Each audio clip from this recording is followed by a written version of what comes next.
네, 안녕하세요. 윤지호 목사입니다. 오늘 예수님과 하나님 나라에 대해서 잠깐 한번 살펴보려고 합니다.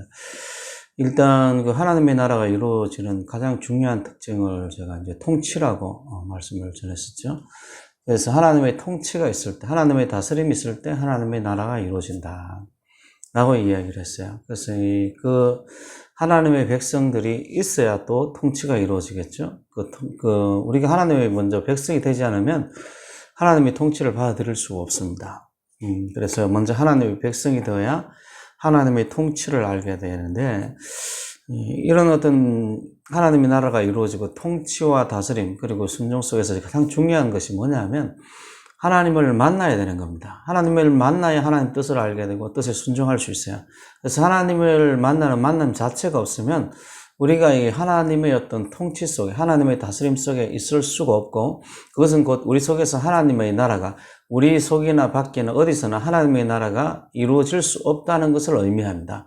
그래서 가장 어떤 기본적인 것이 하나님을 만나고 하나님과 교통하는 겁니다. 이것을 통해서 하나님의 나라의 어떤 시작이 될 수 있다라고 이렇게 봐줘야 합니다. 그런데 문제는 뭐냐면, 우리 인간이 이제 하나님 앞에 범죄했다는 사실이에요.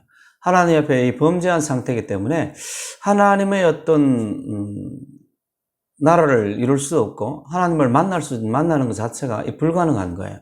하나님을 만나야 뭔가 이루어질 텐데 하나님의 만남 자체가 우리가 범죄했기 때문에 이게 어떤 이루어질 수 없는 그런 상태가 된 겁니다. 많은 사람들이 하나님께서 냉정해서 그런 거 아닐까 이렇게 생각하시는 분도 계시는데, 그게 아니고 하나님께서 거룩하시기 때문에, 하나님의 속성 자체가 이 거룩한 속성이 있기 때문에 죄가 이렇게 거룩으로 유입되는 그 순간에 이 거룩은 깨지지 않습니까? 그렇기 때문에 하나님께서 죄인들을 용납할 수가 없는 겁니다. 죄인들을 받아줄 수가 없는 거예요. 그런 관점에서 이 하나님께서 이 죄인들을 이 하나님 나라에 참여시키려면 이 죄 문제를 해결해야 합니다. 우리가 잘 알듯이 그 죄 문제를 해결하신 분이 예수 그리스도시죠. 그래서 오직 예수 그리스도만을 통해서만이 하나님을 만날 수 있습니다. 그래서 혹자들은 이런 것들이 기독교의 어떤 배타적인 것들을 이야기하는 거 아닌가 이렇게 생각하시는 분도 계시는데, 그렇지 않습니다.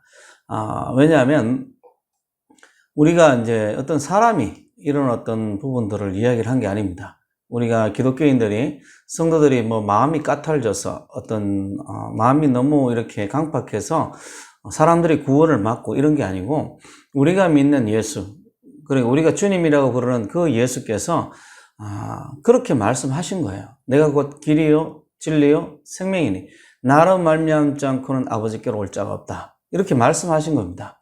그러니까 여기서 예수 그리스도를 통해서만이 하나님 아버지께로 갈 수 있다는 말이거든요. 예수의 선언은 예수님께서 교만하거나 자신을 과시하기 위해서 그런 게 절대로 아닙니다.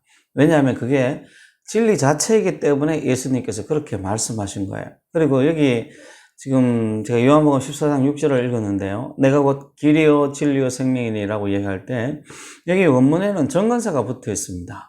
해라는 정관사가 붙어 있는데, 내가 곧 그 길이요, 영문으로 하면 더겠죠. 내가 곧 그 길이요, 그 진리요, 그 생명이. 길, 진리, 생명, 요 앞에 전부 다 정관사가 하나씩 붙어 있어서 세상에서 유일한 길이고 세상에서 유일한 진리고 유일한 생명임을 이야기를 하고 있어요. 거기다가 또 나아가서 더 자기 아니면 하나님 아버지께로 올 자가 없다라고 선언을 해버립니다. 그러니까 오직 자기만이 이 구원이고 자기를 통해서만이 하나님을 만날 수 있다는 거죠. 그래서 우리가 하나님의 음성을 듣고 하나님을 만나는 데는 반드시 예수 그리스도를 통과해야 가능하다는 겁니다. 이런 것들이 이 기독교를 굉장히 배타적인 종교로 여기게 만드는데, 우리 많은 사람들이 착각하듯이 이 사람들이 함부로 지어내서 만든 말이 아니라고 이야기를 했어요. 그래서 목자들은 예수님이면 안 그랬을 텐데 이런 이야기를 하지만 그건 성경을 몰라서 그런 겁니다. 성경에서는 예수님께서 이 말씀을 남기셔서 오직 예수를 통해서만이 구원이 있다라고 말씀하신 겁니다. 그러면 성경에서는 이제 예수님께서 오직 자신을 통해서만이 구원이 있다라고 이야기를 하는데, 성경을 이렇게 한번 정리해서 보면 왜 예수님께서 이런 말씀을 하셨는가? 왜 예수님께서 이런 말씀을 하셨는가를 한번 살펴봐야 됩니다. 아까 이야기한 것처럼 뭐 진리이기 때문에 이렇게 딱 자르면 뭐 그만일 수도 있지만은 그래도 이 하나님께서는 이성적이고 논리적이시라 우리에게 어떤 설득하시고 우리에게 그런 어떤 이성으로 다가가서 우리를 납득시켜 주십니다. 그래서 그가 논리적으로 전개한, 그가 납득시킨 어떤 진리가 어떤 건가를 한번 살펴보는 것도 우리가 예수 그리스도를 믿는 믿음을 가지기 위해서 좀 도움이 되리라 생각합니다. 첫 번째는 예수님께서는 하나님의 어떤 택한 자라는 거예요. 그래서 아담과 하와가 하나님의 어떤 선택으로 인류의 시초가 되고 아담은 인류의 대표자가 되었죠. 그래서 그가 타락할 때 모든 인류가 죄 가운데 있게 된 거예요. 있게 된 거예요. 그래서 아담이 인류의 대표다 이렇게 이야기할 수 있습니다. 그런데 이 아담 대신에 두 번째 인류의 대표로 세우신 분이 누구냐면 예수 그리스도입니다. 그래서 예수는 하나님의 택하신 자예요. 예수님이 세례받으실 때도 그랬고 변화산상에서도 그랬고 이 하늘에서 예수님에 대한 음성이 들을 때마다 예수님께서 하나님께서 특별히 택한 자였음을 하나님이 증명해 주십니다. 이것이 중요한 이유는 하나님께서 먼저 우리 인류를 창조하신 분이고 인류의 소유자가 되시고 심판자가 되시고 인도자가 되시고 그런 분의 선택이기 때문에 이것을 받아들일 수밖에 없어요. 또 중요한 것은 뭐냐면 아담이 죄를 범해서 범죄했을 때 그 죄에 대한 직접적으로 피해 입은 당사자가 하나님 자신입니다. 그리고 아담과 하와가 이 계약을 맺을 때 하나님과 계약을 맺을 때 이 계약의 당사자가 하나님이었어요. 이런저런 이유로 하나님께서 예수를 택하셨을 때 예수가 인류의 대표가 되는 것은 지극히 당연한 일입니다. 이것을 그래서 우리가 당연히 예수가 인류의 대표자라고 받아들여야 되겠죠. 그 두 번째 중요한 것은 예수님께서 사람이라는 거예요. 우리가 우리 양심 속이나 우리 이성 속에 신겨진 사실이 뭐냐면 사람이 지은 죄는 사람이 갚아야죠. 그 당사자가 죄를 지었으면 그 당사자가 갚아야 되죠. 짐승이 갚을 수는 없잖아요. 그죠? 내가 죄를 지었는데 우리 집에서 기르는 개가 대신 맞아라. 이게 말이 안 되잖아요.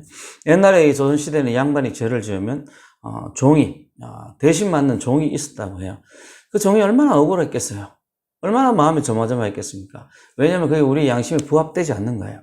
사람의 대표를 지었으면 반드시 그가 사람이어야 합니다. 사람처럼 감정을 가지고 사람처럼 육체의 한계를 가지고 사람처럼 슬퍼하시고 사람처럼 어떤 이성과 양심을 가지시고 사람처럼 어떤 육체가 가지는 한계들을 다 가지시는 사람이어야 돼요. 그리고 성경에는 실제로 예수님께서 사람이라고 이야기를 합니다. 그래서 구약 성경에는 제사에 나오는 인류의 죄를 대신해서 사람의 죄를 대신해 죽는 어떤 짐승에 대해서 나옵니다. 소나 양이나 염소에 대해서 이렇게 쭉 나오는데 그것은 임시적인 일이에요. 짐승의 필요는 영원한 속죄를 이룰 수가 없습니다. 이런 죄책을 감당해야 될 것은 반드시 사람이어야 됩니다. 그래서 성경에는 복음서라든지 어떤 다른 성경에는 예수님께서 사람이라고 분명히 나옵니다. 그래서 이것을 부인하면 이단이라고 그러죠. 그 다음에 세 번째는 예수님께서 죄를 담당하기 위해서는 흠이 없어야 돼요. 죄가 있다면 그 사람의 죄 때문에 죽는 거 아니겠어요? 흠이 있다면 그 사람의 흠 때문에 죽는 거 아니겠어요? 죄가 있다면 다른 이들의 죄를 대신해서 죽는 것은 불가능합니다. 왜냐하면 자신의 죄 때문에 죽는 거니까. 자신의 죄 때문에 죽어야만 하는 사람이 다른 사람의 죄를 위해서 죽을 수 있습니까?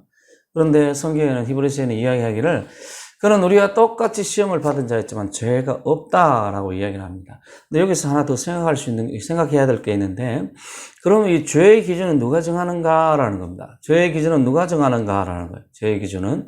왜냐하면 제가 바라보는 이 죄의 기준과, 현무세 정가 한 15분, 20분씩 되는 그런 분들의 어떤 죄를 바라보는 관점이, 죄에 대한 관점이 틀리지 않겠습니까? 그리고 예수님이 바라보는 죄의 관점도 또 틀리겠죠.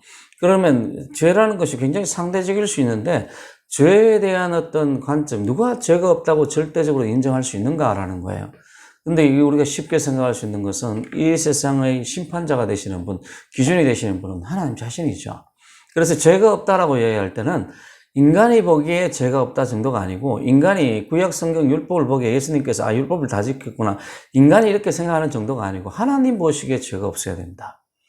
그래서 이걸 거룩하다고 할 수 있죠. 그리고 거룩함의 정도는 하나님께서 만족하실 정도가 되어야 합니다. 되어야 돼요. 그래서 이 성경에 보면 그 하나님이 어느 정도로 거룩한가라고 이야기를 할 때도 천사도 하나님 보시기에 뭐 이렇게 만족이 안 될 정도니까 이 거룩함의 정도가 천사에서는 안 됩니다. 천사에서는 안 돼요. 하나님 만족할 존재 곧 하나님과 동등된 존재가 됩니다. 하나님과 본질이 같은 존재, 하나님과 동등된 존재. 그래서 성경에는 이 예수님께서 하나님의 아들이라고 이야기를 합니다. 아들이라고.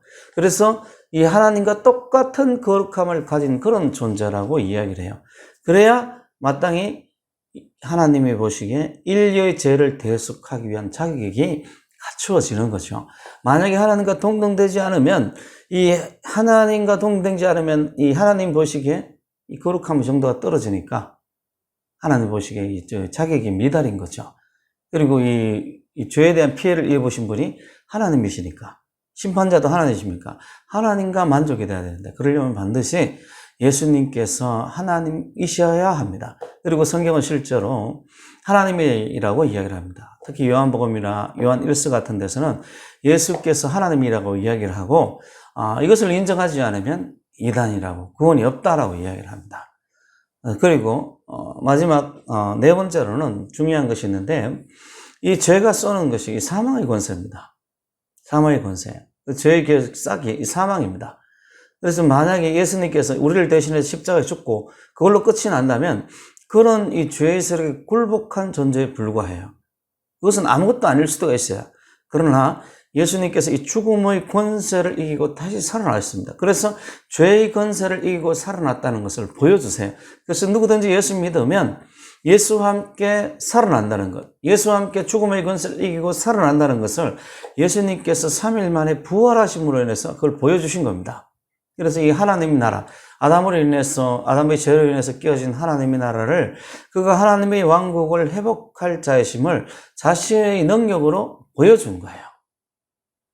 그래서 이런 어떤 여러 가지 측면을 봐서 예수님께서 자기만이 하나님께로 갈 수 있는 유일한 길이고 진리고 생명이라고 이 선언하신 그 선언을 실제로 행함으로 그리고 자신의 본질과 자신의 신분과 자신의 모든 것으로 이것을 증명해 주신 거예요. 증명해 주신 거예요. 그래서 이런 것들이 우리들의 어떤 신앙과 믿음에 많은 어떤 유익과 도움이 되길 바랍니다. 이런 것들이 해결되지 않아서 일평생 어떤 고생하시는 분이 계시는데 이번 기회를 통해서 이것이 해결되고 여러분들의 믿음에 많은 유익이 있었기를 바랍니다. 감사합니다.